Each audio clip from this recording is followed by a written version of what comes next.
ஹாயால் இன்னைக்கு எங்க வீட்ல சூப்பர் ஹிட்டான ஒரு நண்டு மசாலாவை நீங்களும் உங்க வீட்ல உள்ளவங்களுக்கு செஞ்சு கொடுங்க. கண்டிப்பா சொல்றேன், திரும்ப திரும்ப கேட்பாங்க. அதை எப்படி செய்யலான்னு பார்க்கலாமா? வாங்க வீடியோக்குள்ள போகலாம்.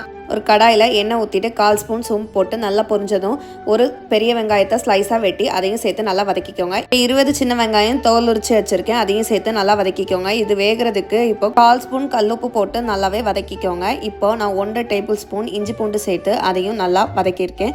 இப்போது இந்த டைமில் 2 தக்காளியை சாப் பண்ணி வச்சுருக்கேன், அதையும் சேர்த்து நல்லா வதக்கி விட்டுட்டு இவ்வளோ தூரம் வதங்கி வந்ததுக்கப்புறம் நம்ம 1/4 ஸ்பூன் மஞ்சள் பொடி, 1 ஸ்பூன் கொத்தமல்லி பொடி, 1 ஸ்பூன் வத்தல் பொடி, தேவையான அளவுக்கு உப்பு சேர்த்து நல்லாவே வதக்கிக்கோங்க. இந்த டைமில் கழுவி வச்சுருக்க 1/4 கிலோ நண்டை சேர்த்து நல்லாவே ஒரு வதக்கிக்கோங்க. மசாலா எல்லாமே சேர்ந்து வரணும். இப்போது நண்டு வேகிறதுக்கு நான் ஒரு 1.25 கிளாஸ் தண்ணி ஊற்றிருக்கேன்.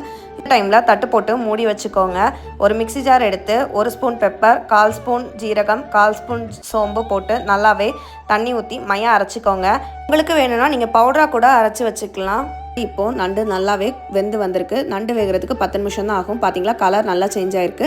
இந்த டைமில் நம்ம அரைச்சி வச்சுருக்க அந்த மசாலாவையும் இது கூட சேர்த்துக்கோங்க. இந்த அளவுக்கு மசால் வத்தி வந்ததுக்கப்புறம் நம்ம வெட்டி வச்சுருக்க கொத்தமல்லியை இது கூட சேர்த்துக்கலாம். இப்போ காரசாரமான நண்டு மசால் தயார். நீங்களும் உங்கள் பிடிச்சவங்களுக்கு இதை ஷேர் பண்ணி செஞ்சுதா அப்படின்னு சொல்லி கேளுங்க. Happy cooking.